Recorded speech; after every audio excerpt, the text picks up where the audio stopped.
Shabbat Shalom mga kapatid. Shalom. Shalom. Okay. Shalom po mga kapatid. Ngayon pong araw ay ating mag-aaral tayo ng isang topic na talagang dapat ipamuhay ng isang tinatawag na mananampalataya or Natsarim. Yan. Bilang isang Natsarim, ano ba yung dapat nating gawin? At tayo ba'y dapat may oras sa pag-aaral ng salita, pag-aaral ng Ama? Lahat yan itatalakayin natin mamaya. At bago tayo magsimula sa ating pag-aaralan, ay atin munang umawit muna tayo ng isang worship song para sa ating Aba Yahuwah na siyang pinakadakila sa lahat at pinakamapangyarihan sa lahat.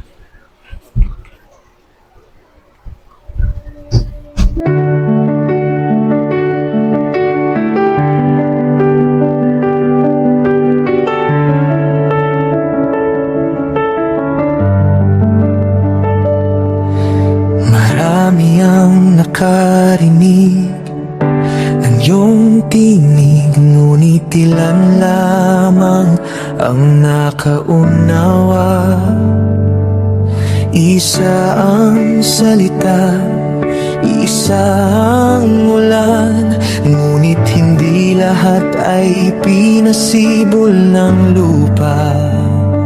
May mga matang nakatingin, ngunit bulag. May mga tengang nakarinig, ngunit tahimik.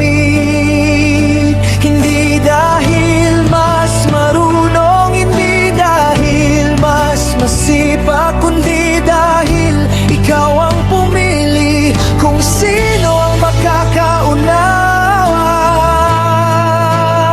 Sa mga binuksan mo ang mata, sila'y nakakakita. Sa mga hinipo mo ang tenga, sila'y nakaririnig. Sa iba talinghaga lamang, ngunit sa mga anak, ito'y hiwaga ng langit. Aba Yahuwah, sa iyo ang pasya.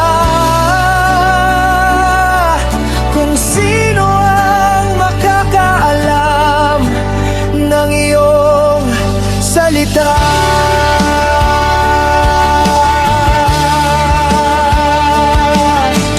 Nang magtanong ang mga alagad, bakit hindi lahat ay nakakaunawa? Tahimik mong sinabi, sa pag-ibig ito'y pinagkaloob, hindi pinamimili. Ang salita'y parehong ilaw, ngunit ang mata lamang na binuksan ang tunay na nakakakita. Hindi lahat ay anak, ngunit ang mga anak ay kilala mo. Sa mga binuksan mo ang mata, sila'y nakakakita. Sa mga hinirang mo ang puso, sila'y sumasampalataya. Ang iba'y may pandinig, ngunit walang pagkaunawa. Ang mga anak mo'y may liwanag sa gitna ng salita.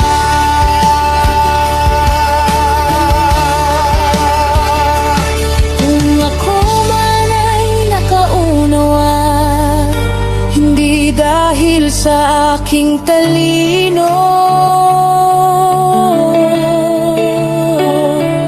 Kung ang puso ko'y tumugon, hindi dahil sa aking kabutihan. Ito'y dahil minahal mo ako, bago ko pa malaman na may hiwaga.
Okay po rin ang ating Aba Yahuwah na siyang pinakadakila sa lahat. Hallelujah. Shalom po ulit mga kapatid. At Shalom. pagpapatuloy na natin ang ating pag-aaral tungkol sa buhay or Natsarim living. Okay. Sa mga manonood po natin, ano po ba yung Natsarim? Mamaya pag-aaralan natin bakit tinatawag tayo mga Natsarim. Okay po. Bago po tayo magsimula, tayo po muna ay manalangin sa ating Aba Yahuwah na bigyan tayo ng buksan ng ating mga puso para sa bago natin pag-aaralan. Okay. Aming Aba Yahuwah ang pinakadakila sa lahat ng mga pangyarihan sa lahat. Salamat po sa lahat-lahat ng biyaya, pagpapala at buhay na iyong ibinigay sa amin sa pagkain na aming nakakain sa araw-araw. Salamat po sa araw na ito at nagkatipon-tipon po kami na mga magkakapatid sa pananampalataya. At muli na naman mag-aaral ng iyong salita. Buksan mo po ang aming mga puso at isipan upang aming malaman ang ating pag-aaralan ngayong araw na ito. Ikaw po pinakadakila sa lahat, makapangyarihan sa lahat, aming Aba Yahuwah, Yahusha, na siyang tagapagligtas. Siya nawa, amin. Hallelujah, shalom. Ang ikasampung topic na po ito, mga kapatid, ng ating pag-aaralan ngayon sa taong 2026. Okay? Dito, bago tayo magsimula, ay babasahin ko muna itong mga talatang nakadisplay dito sa ating screen para introduction ng ating topic. Okay, sa John 8:32, sabi rito, nasusulat, ang inyo at inyong makikilala ang katotohanan at ang katotohanan ay magpapalaya sa inyo. Ang ating ginagawa ngayon ay pag-aaral tungkol sa katotohanan. Sa pamagitan ng katotohanan, tayo pala ay mapapalaya nito. Mapapalaya tayo saan? Sa daya ng sanglibutan ito. Sa pagkakabulag ng Diyos ng sanglibutan. Okay, pakibasa nga po yung Acts 2 Corinthians 4:4.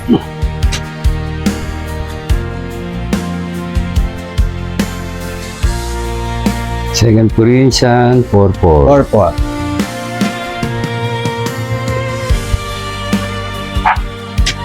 Na binulag ng aluha ng sanlibutan ito ang mga pag-iisip ng mga hindi nagsisampalataya upang sa kanila'y huwag sumilang ang kaliwanagan ng ebanghelyo ng kalawalhatian ni Yahusha na siyang larawan ng aluha. Yun. Maliwanag po para po tayo'y makawala doon sa pagkakabulag ng Diyos ng sanglibutan ito. Okay, next po is Mateo 15:12.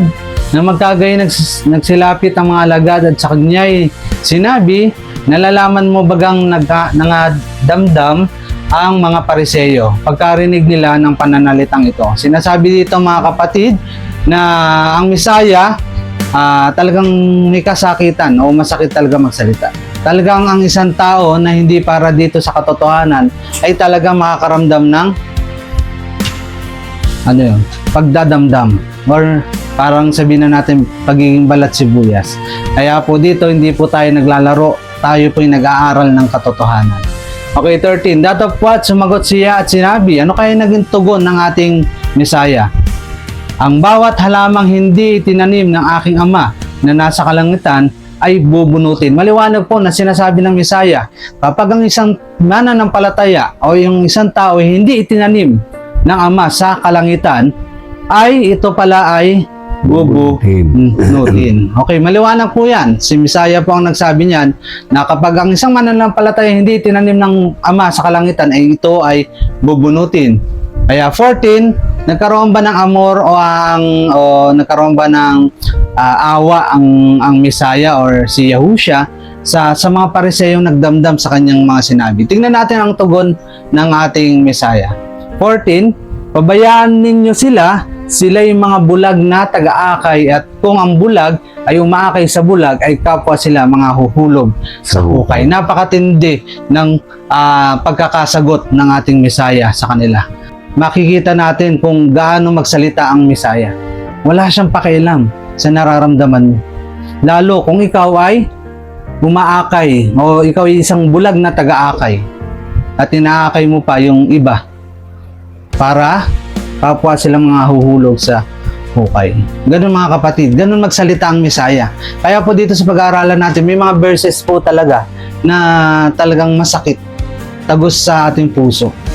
Okay po. 2 Timothy 3:16, ang lahat ng mga kasulatan na kinasihan ng Ruha Kaluha ay mapapakinabangan din naman sa pagtuturo, sa pagsansala, sa pagsaway, sa ikatututo na nasa katuwiran. Ibig sabihin mga kapatid, itong ating pinag-aaralan, itong kasulatan na to na kinasihan ng Ruach HaKodesh o ng Espiritu ng Ama ay magagamit natin sa pagsaway para sa ikatututo sa nang nasa katuwiran. Yun, magagamit natin yan sa pwedeng pagsaway, pwedeng sa pagtuturo, pwede sa ikatututo ng mga mananampalataya. Okay, tuloy na po tayo sa ating pinaka-main topic. Yan. Topic number 10. Ayan po, topic series po. Ang ating pag-aaralan ngayon ay yung tinatawag na Natsarim living. Yun. Ano ba yung Natsarim? Okay, yung mga Natsarim mga kapatid, yan po ay tinatawag silang mga followers ni Messiah. Kaya sila tinawag na Natsarim. Tayo bilang followers o tagasunod ni Messiah Yahusha, tayo po itatawaging Natsarim at hindi Kristiyano. Bakit hindi tayo Kristiyano o hindi tayo tinatawag na Kristiyano? Kasi hindi naman si Kristo ang ating sinusunod, kundi si Messiah Yahusha, yung kanyang tunay na pangalan sa salitang Hebreo. Dahil Hebreo po ang ating Messiah, so si Yahusha, kaya po tatawagin natin siya kung ano yung kanyang pangalan sa wikang Hebreo. Dahil sa wikang Hebreo siya nagpakilala kay Apostol Pablo. Okay, maliwanag po. Natsarim po ang tawag sa mga followers ni Yahusha HaMashiach. Hindi po Kristiyano, hindi po Christian. Kaya po Natsarim. Ngayon po, Natsarim living ang ating pag-aaralan kasi yung pamumuhay ng bilang isang Natsarim. Ano ba yung lifestyle natin pagdating bilang isang mananampalataya? Yun po yung pag-aaralan natin sa buong series na ito.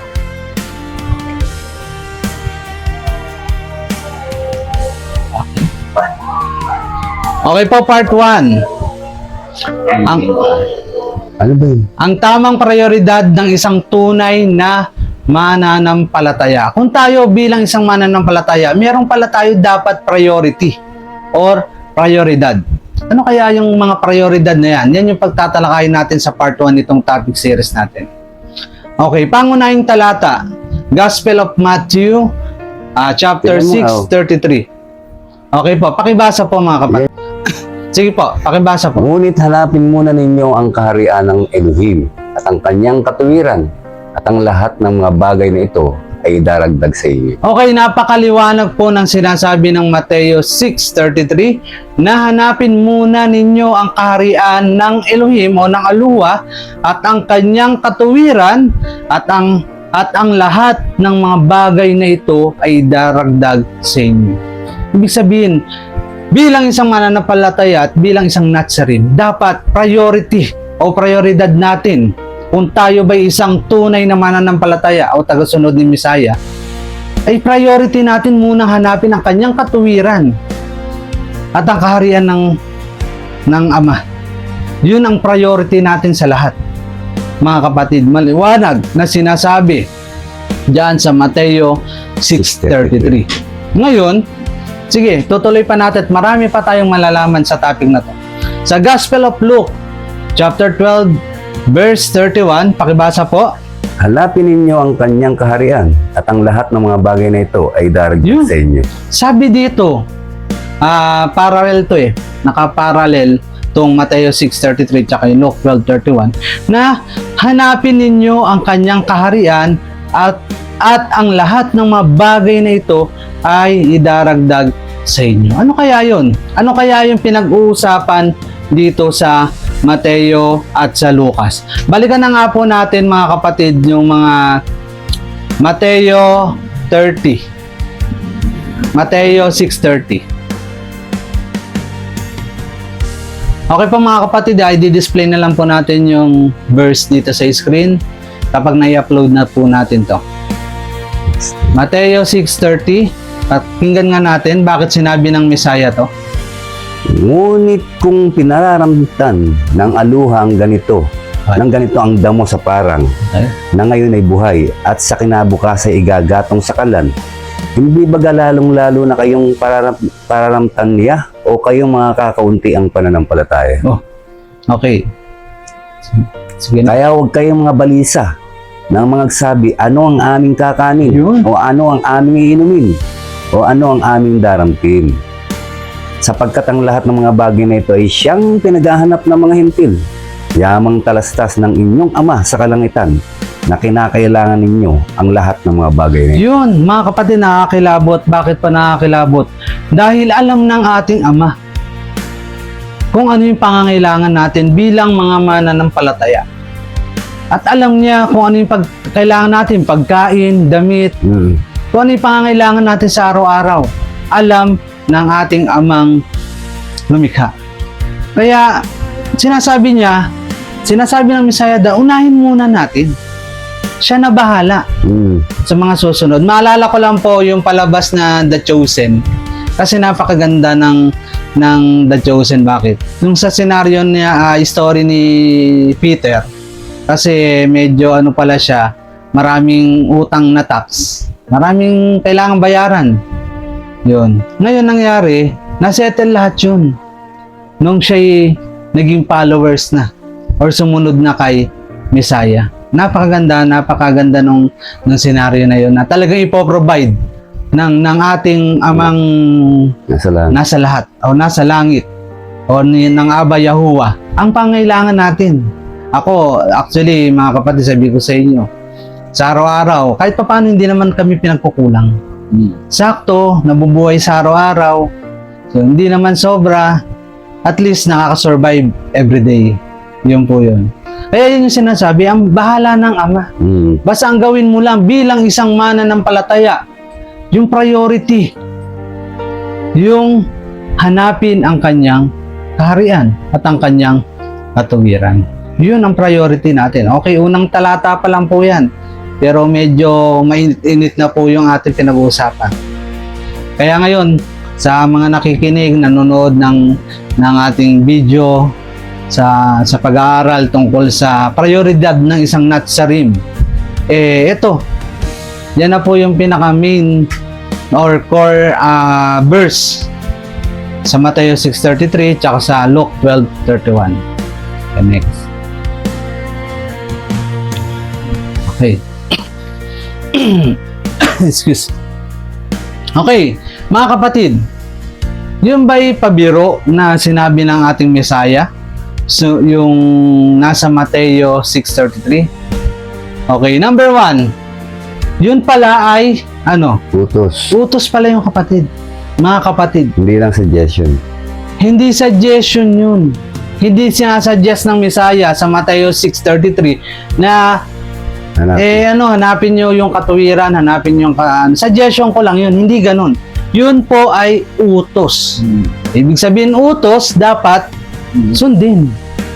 Utos na sinabi ng ating Messiah. Ano yung utos na yun?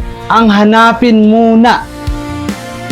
At mula sa salitang, Greek, na proton. Yun yung utos, yung hanapin muna. Sa salitang Greek, yun po ay tinatawag na proton. Ibig sabihin, ano po ibig sabihin ng proton? Una sa lahat. Una po sa lahat.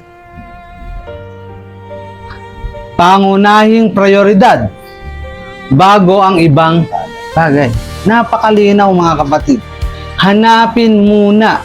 Sa wikang Greek ay proton, na ibig sabihin ay una sa lahat, pangunahing prioridad bago ang ibang bagay. Napakalinaw.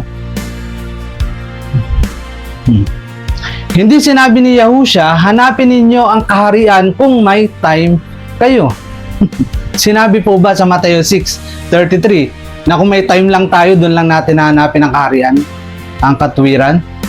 Di ba hindi? Sinasabi dito, hanapin ninyo ang kaharian kung may time kayo. Hindi ganyan ang sinasabi ng Messiah. O hanapin ninyo ito pagkatapos ng trabaho. Hindi yan ang sinabi ng ating Mesaya o ni Yahusha. Ano ang sinabi? Ang sinabi niya ay hanapin muna, na ibig sabihin ay proton, na nangangahulugang una sa lahat, pangunahing prioridad bago ang ibang bagay. Pagdidiinan ko mga kapatid, inutos ito ng Mesaya na hanapin muna. Utos ito. Di ba meron ng verse, kung ikay tunay na mananampalataya at followers ng Mesaya, sundin mo ang kanyang mga utos. Di ba? Napakalinaw mga kapatid, hindi mahirap intindihin. Ibig sabihin, si Abba Yahuwah ang dapat first priority. Hindi kung sino-sino. Okay, sa mga kapatid natin na hindi nakadalo, panoorin nyo na lang po itong video na ito para po ano nangyari. Yan. Ano ang ibig sabihin ng hanapin muna ang kaharian? Ano ba ibig sabihin niyan? Ito ay nangangahulugan ng unahin ang relasyon sa Abba Yahuwah, hindi lang paniniwala, kundi pati relasyon. Yun po ibig sabihin. Yung relasyon natin sa Abba Yahuwah. Gaano ba tayong kalayo sa ating Ama? At gaano ba tayo kalapit sa ating Ama? Diba? Kasama dito ang, ano pala yung kasama? Ito po unahin ang relasyon sa Abba Yahuwah, hindi lang paniniwala, kundi relasyon. Ano yung relasyon na yon? Kasama dito ang pag-aaral ng salita. Panalangin, pakikinig sa Ruach HaKodesh, paglago sa katotohanan. Tayo ba mga kapatid, tanong ko, yung relasyon ba natin sa ating Ama na nasa langit o kay Abba Yahuwah, tingin nyo malapit kaya yung relasyon natin? Kung ikaw ay hindi nag-aaral ng mga salita, hindi ka nag-aaral ng kanyang salita, tingin mo may relasyon ka sa kanya, malapit ka sa kanya. Panalangin, nananalangin ba tayo? Pakikinig sa Ruach HaKodesh. Paglago sa katotohanan, meron bang nangyayaring paglago sa atin sa katotohanan? Mga kapatid, yun po yun. Yun yung relasyon natin. Tayo ay makakakita ng paglago sa katotohanan, pag-aaral ng salita. Yan yung relasyon natin sa Ama. Tayo nag-aaral. Meron tayong relasyon sa Kanya. May panalangin tayo sa Kanya. May relasyon tayo. Pakikinig sa Ruach HaKodesh, siyang salita, makikinig ng salita. At yung paglago sa katotohanan. Okay. Okay, number 2. Unahin ang spiritual life bago ang physical life. Tandaan natin mga kapatid, ito ang dapat nating unahin. Yung spiritual life bago yung physical life. Bakit ano? Ang physical needs ay, ito yung physical needs natin. Pagkain, pera, trabaho, hanap buhay. Yan yung mga physical needs natin mga kapatid. At yan yung sinasabi ng Mesaya sa Mateo 6:30 na yung mga pangangailangan natin, alam niya. Alam ng Ama. Yan, kailangan natin yung pagkain, kailangan natin pera, trabaho, hanap buhay. Yan yung mga physical needs. Okay, pero sinabi ni Yahusha, kapag inuna mo ang kanyang kaharian, si Abba ang bahala sa pangangailangan mo. Hallelujah. Napakadakila ng Ama. Siya ang bahala. Siya ang bahala sa atin. Unahin natin siya.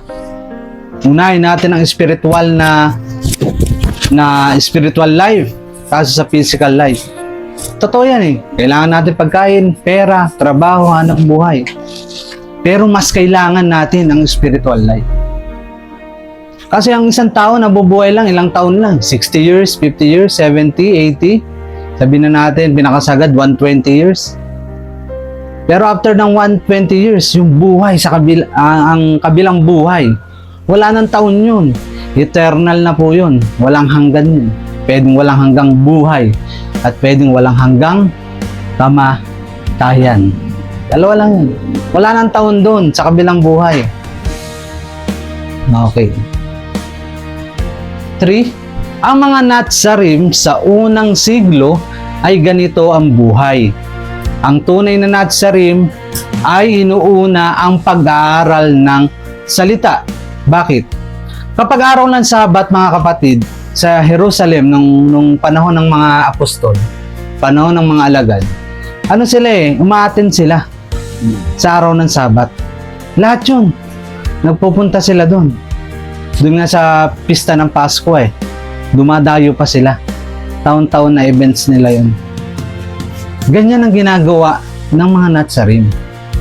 Na ang tunay na Natsarim ay inuuna ang pag-aaral ng salita. Inuuna ang ministry. Inuuna ang paglilingkod kay Aba. Okay, hindi nila ginagawang side activity ang Aba Yahuwah. Hindi lang pang side activity itong ginagawa nating spiritual na pag-aaral.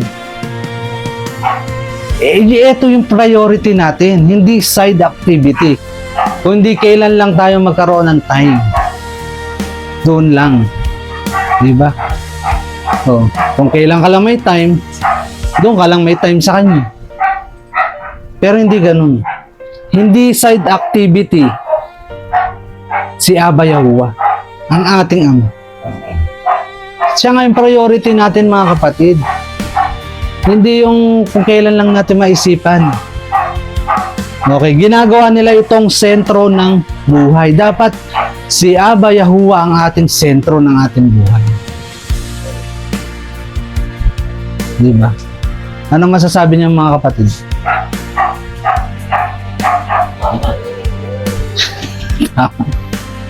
Diba? Tayo ba? Sentro ba ng buhay natin ang ating Ama?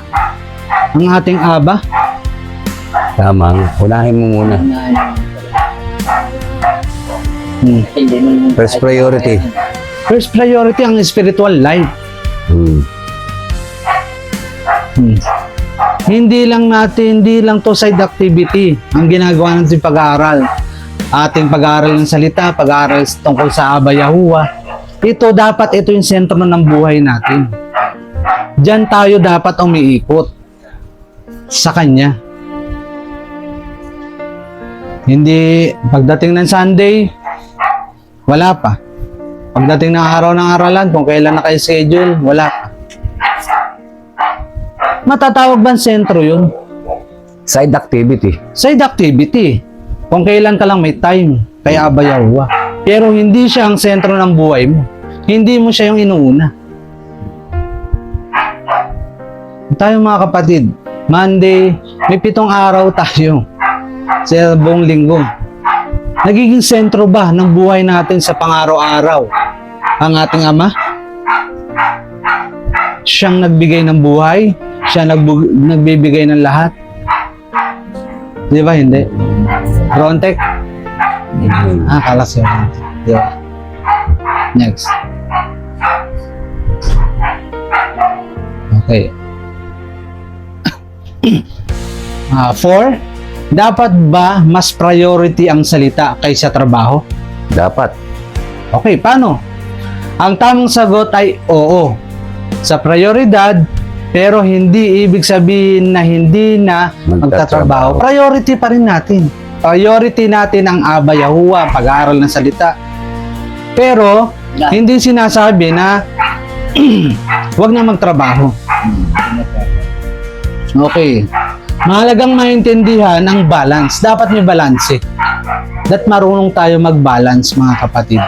Ayan, kailangan pa rin tayo magtrabaho. Kasama yun. Pero kailangan may balance Hindi naman pinagbawal ng Misaya ng Ama na huwag kang magtrabaho. Sige po. Dapat ba ang mas priority ang salita kaysa trabaho? Ang tamang sagot ay oo. Sa prioridad. Pero hindi ibig sabihin hindi na hindi na magtatrabaho. Bilang isang mananampalataya, dapat mahalaga ang maintindihan natin yung tinatawag na balance or pagbabalanse. Oo. Kasi kailangan pa rin natin magtrabaho. Kasi nga kailangan yun yung ating basic needs na sinasabi. Pero dapat mas priority natin ang spiritual na buhay. May balanse.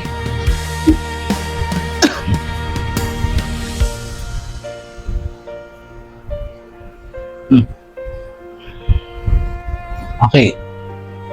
5. Ang trabaho ay tool, hindi master. Hindi natin Adonai, o sabihin ko muna yung terminong Panginoon. Hindi natin Panginoon ang trabaho. Ito'y tool lamang. Anong tool? Ang trabaho ay tool para mabuhay. Yan yung ginagamit natin, tool. Ginagamit para tayo ay mabuhay. Okay. Hindi dapat maging master o Adonai o Panginoon ng buhay. Hindi ito ang pinaka-master natin. Yan yung sinasabi. Saan ka naglilingkod ka sa dalawang? Hindi ka pwede maglingkod sa dalawang Adonai. Panginoon. Kung ang trabaho ang pumipikil sa pag-aaral ng salita, pagdalo sa aralan, paglago sa katotohanan, nagiging idol na ito, mga kapatid. Sabi ni Yahusha, hindi mo maaaring paglingkuran ang dalawang Adonai o dalawang Panginoon. Maliwanag. Nagiging idol na pala yun kapag mas priority natin to. Kaya nga kapag araw ng Sabat wala ka talagang gagawin. Kahit anong bagay. Pagpitas nga ng napanood ko nga sa The Joseph, pumitas si Pedro nung palay na trigo. Bawal pala yun sa araw ng Sabat. Yun. Pero hinayaan ng Mesaya kasi nga sabi niya siya ang Sabat. Yun. Ibig sabihin mga kapatid, may araw ng pagpapahinga. Yun ang priority natin. Okay, next. Kaya hindi tayo pwede maglingkod sa dalawang Adonai. Okay. 6. Ang tunay na Nazarene ay nag-a-adjust. Tandaan natin mga kapatid, kung tayo tunay na mga Nazarene o mananampalataya, dapat marunong tayong mag-adjust. Tayo ang mag-a-adjust. Adjust ng Nag-a-adjust ng buhay para sa Aba Yahuwah. Sama. Tayo ang mag-a-adjust ng buhay natin para kay Aba. Kaya hindi, kalooban. Hindi pwedeng kalooban mga kapatid. Hindi, kalooban ng Ama, kalooban ng ganyan. Hindi ang Ama ang nag-a-adjust para sa Kanya. Hindi ang Ama. Tayo maghihintayan pa tayo. Ganyan-ganyan. Gantong oras ang simula ng pag-aaral. Maghihintayan kasi dahil may kulang pa. Hindi. Kailangan tayo ang mag-a-adjust. Nagbigay na siya ng mga palatuntunan. Nagbigay na siya ng mga susundin. Nag-utos na siya kung ano yung gagawin natin. Okay, hindi dapat ganito ang mindset. Hindi ganito dapat mindset mga kapatid. Kapag free ako, saka ako mag-aaral. Hindi natin pwedeng katwiran to. So, kailan lang tayo malaya, free, may time, may oras, tsaka doon lang tayo mag-aaral. Hindi. Hindi dapat ganito ang mindset ng isang Nazarene. At hindi dapat ang Ama ang mag-adjust sa atin. Ang tamang mindset, ito po dapat, ay mag-a-adjust ako para makapag-aral ng salita. Yan dapat yung sinasabi natin sa isip natin. Yan ang mindset dapat natin. Mag-a-adjust ako para makapag-aral ng salita. Ako yung mag-a-adjust. Hindi yung salita ang mag-a-adjust sa akin. Ito ang tunay na disciple mindset. Meron ba tayong ganyang mindset? Mga kapatid, sa mga nanonood natin kapatid, ganito dapat ang mindset natin. Mag-a-adjust ako para makapag-aral ng salita. Hindi ang Ama ang siya mag-a-adjust para sa atin.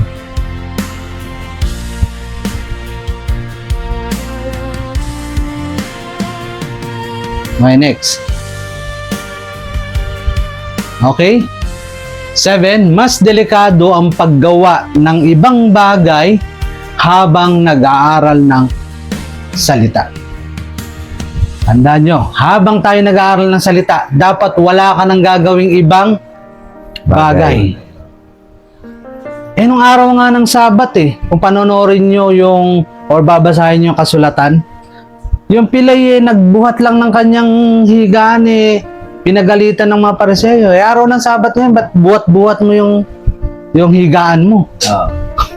Di ba? Yun yung pinagaling ng Mesaya Oh. Kita mo, napakahigpit ng buhay ng mga sumusunod ng araw na yun. Dami nilang batas, dami nilang rules. Pero kung isipin mo, parang tama rin. Bakit? Kasi araw ng Sabat, araw yun ng pagpapahinga. At araw yun ng pag-aaral ng salita. Okay, halimbawa, nagtatrabaho habang nag-aaral ng salita. Nagse-cellphone habang nag-aaralan. Distracted habang nagtuturo. Yan. Mas delikado pala yan, mga kapatid. Nandito ka nga, pero kung ano yung ginagawa mo. Nagse-cellphone lang. Distracted yung nagtuturo. Dapat hindi ganyan. Ito ay tanda ng hindi full priority ang salita. Ang salita ng Aba ay banal. Tingin nyo, kapag nag-aaral lang tayo, may kung ano-ano ginagawa mong bagay, ibang bagay, tingin mo naka-full priority ka sa salita. Ano mga kapatid? Diba? Hindi. Kaya hindi natin pwedeng sabihin na tayo natsarim, hindi natin pwede tayo tunay na mananampalataya. Kasi hindi natin magawa yan Wala tayong time. Hindi natin kaya mag-adjust para sa Ama. Nasasabihin natin mananampalataya tayo. Followers tayo. Sumusunod tayo sa Mesaya. Sumusunod tayo sa Amang nasa langit. Mas takot ka pa doon sa boss Hindi ka nagtatrabaho Takot pang masisante. Pero meron ako nakitaan na kahit matanggal siya sa trabaho, okay lang sa kanya. Basta yung araw na para sa Ama, ibibigay niya. Ganong mindset sana. Ito ay dapat binibigyan ng buong atensyon, buong puso, buong isip. Kaya nga sabi, buong kaluluwa, buong isip, buong espiritu. Diba? Hindi half, hindi 50%, hindi 20%. Hindi ganon. Okay. 8. Ang resulta ng pag-priority sa kaharian. Ano ba yung resulta kapag priority natin ang kaharian? Ayon sa pangako ni Yahusha, ang lahat ng mga bagay na ito ay idaragdag sa inyo. Ibig sabihin, yan yung pangako ng ating Mesaya, Yahusha. Na kapag inuna natin ang kaharian, ang lahat ng bagay na ito ay idaragdag sa inyo. Idaragdag sa inyo. Kasama dito, ano yung kasama dito? Provision, protection, wisdom, spiritual authority, tunay na kapayapaan. Nagkakaroon tayo ng peace, kapayapaan kapag priority natin ang salita. Nagkakaroon tayo ng spiritual authority. Nagkakaroon tayo ng provision, protection, at wisdom. Lahat yan. Once na inuna natin ang priority, mas inuna natin ang Aba Yahuwah, ang kaharian, ang pagharap ng kaharian. Lahat to. Ito yung benefits. Para kang kumuha ng insurance. Ano bang insurance? Kapag kumuha ka ng insurance, ano ba sa sasakyan, kapag na-aksidente sa sasakyan mo, papalitan, babayaran. Parang ganun. Dito meron rin. Hindi naman humihingi yung Ama ng time na wala siyang ibibigay sa atin. Ayan no. Lagi nga siya nagbibigay. Pakibasa nga po yung Acts 17:24-25. para po makita ng ating mga kapatid na nanonood. Acts 17, 24, 25.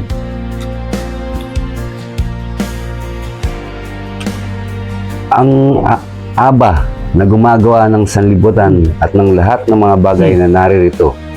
Siya palibas ay Adonai ng langit at ng lupa ay hindi tumatahan sa mga templong ginawa ng mga kamay. Okay, next po.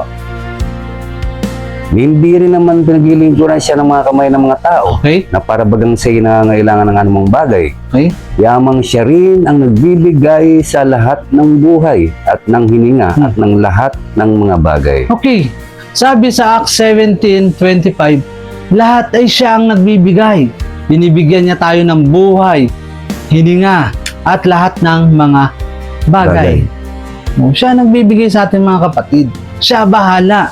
Basta ang utos niya, sundin mo ito. Hanapin mo yung kaharian. At ako na bahala. Ako na bahala sa lahat ng pangangailangan.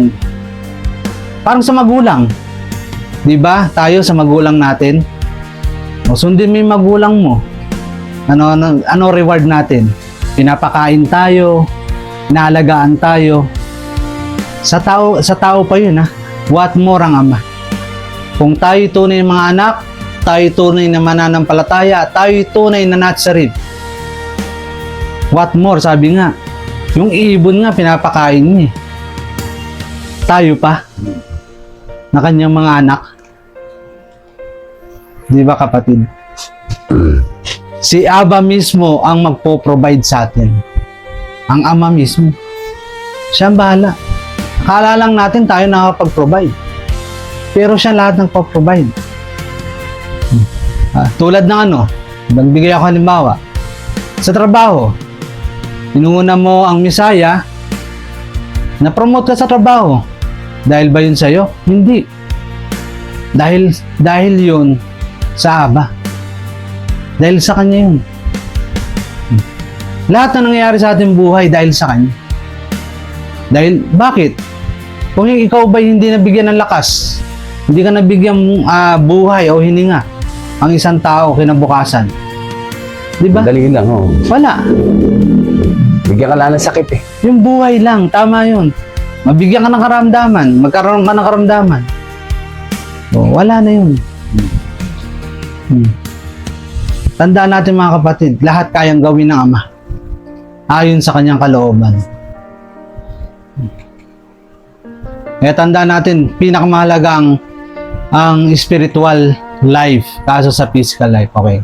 9. Practical application sa Nazarene ngayon. Ito yung practical na pag-a-apply natin sa sitwasyon natin sa panahon ngayon. Ang tunay na Nazarene, ginagawang priority.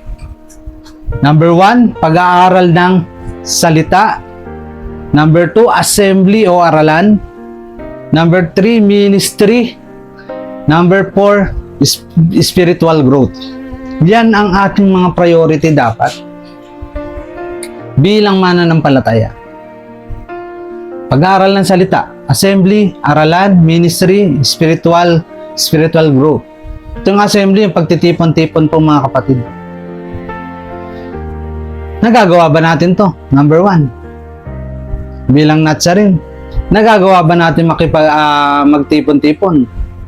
Nagagawa ba natin yung ministry natin bilang mga mananampalataya? At nagkakaroon ba tayo ng spiritual growth? Mga kapatid, tanong ko, tanungin natin yung sarili natin. May spiritual growth ba ako? Or paglago spiritual? Nag-aaral ba ako ng salita? Uma-attend ba ako sa assembly? Ginagawa ko ba yung aking ministry? Yan, ayaw mo. Sige nga, mga kapatid.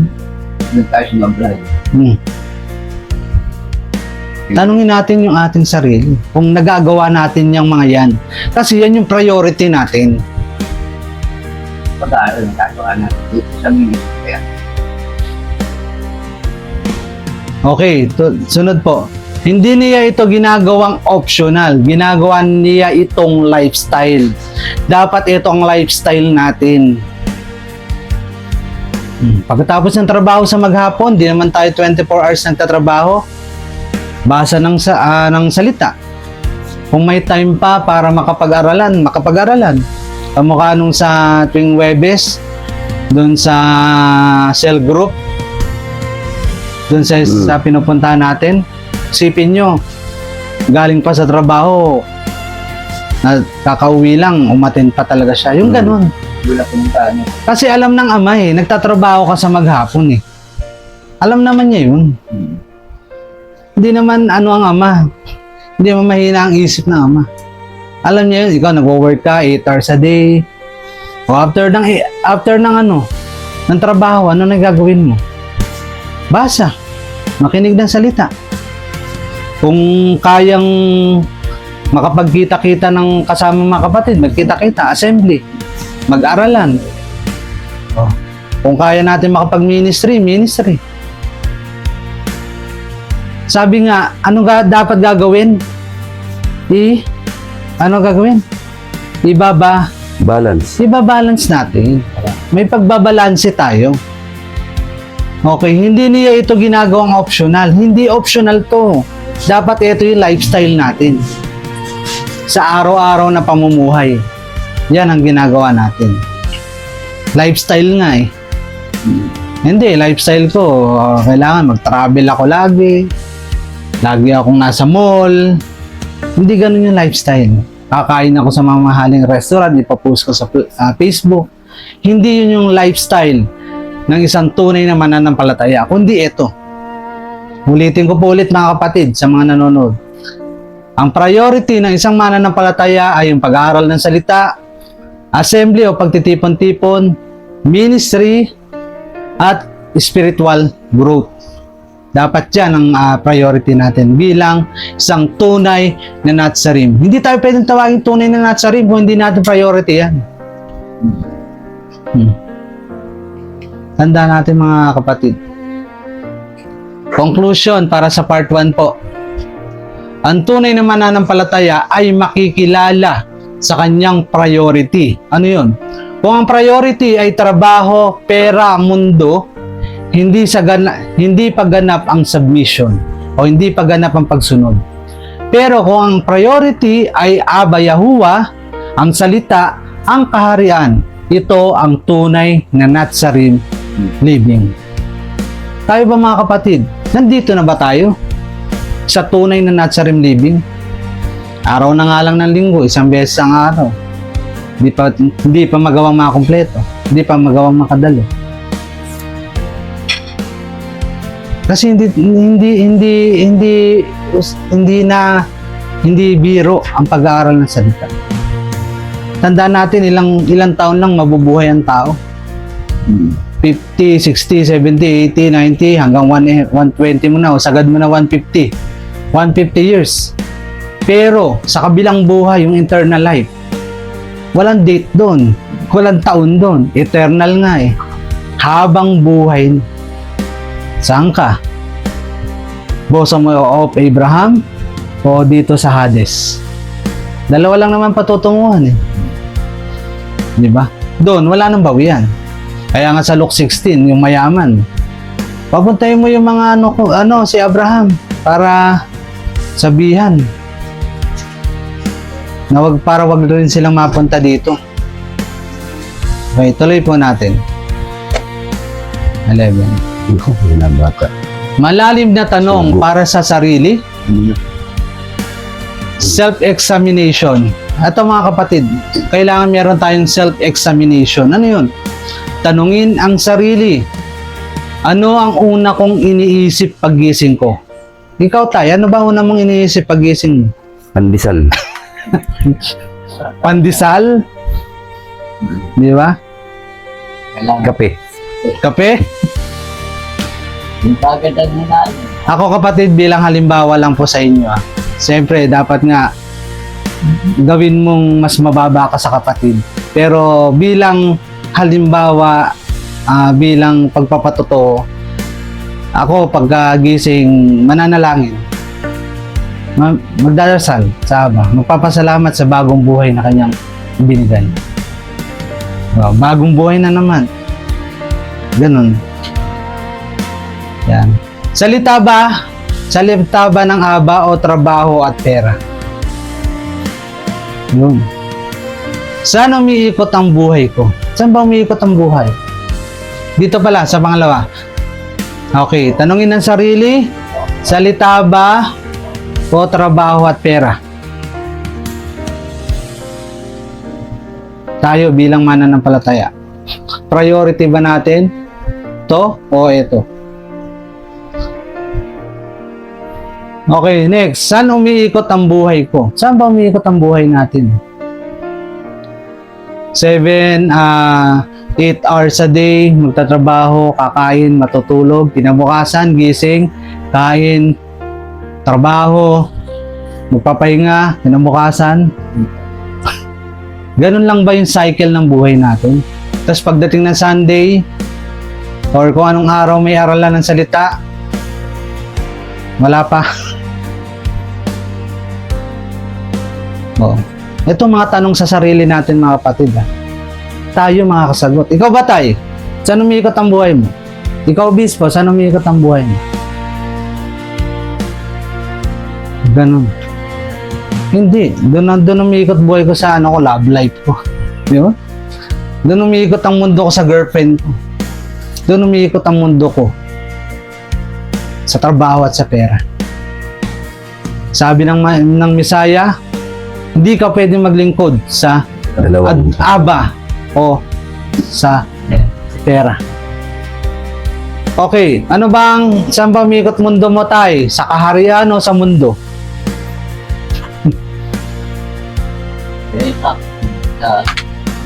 Sa kahalikan. Sa kaharian. Oo, yun ay mundo. Nakita natin kung ano ang buhay ng isang Natsarim na namumuhay ayon sa kaharian.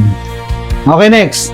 Dito makikita ang tunay na spiritual condition. Ano na yung spiritual condition natin sa mga tanong na yan?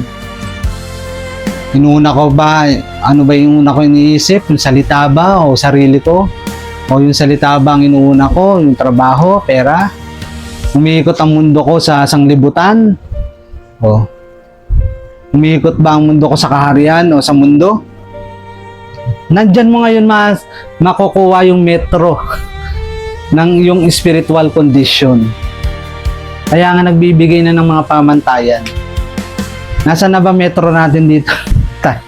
Sa 50%, 20%, 100%? Check natin yung spiritual condition natin. Baka akala natin tunay tayong mananampalataya. Pero nasa critical na pala ang ating spiritual condition. Bispo ikaw. Nasa 30. 30 metro. Alam mo, next month, baka tumaas. Tumaas. Tumaas, di ba? Yung may mga ganon. Dito natin masusukat sa mga tanong na to. Hindi, punta ako dun sa birthday. Punta ako dun sa May birthday dun. di ba?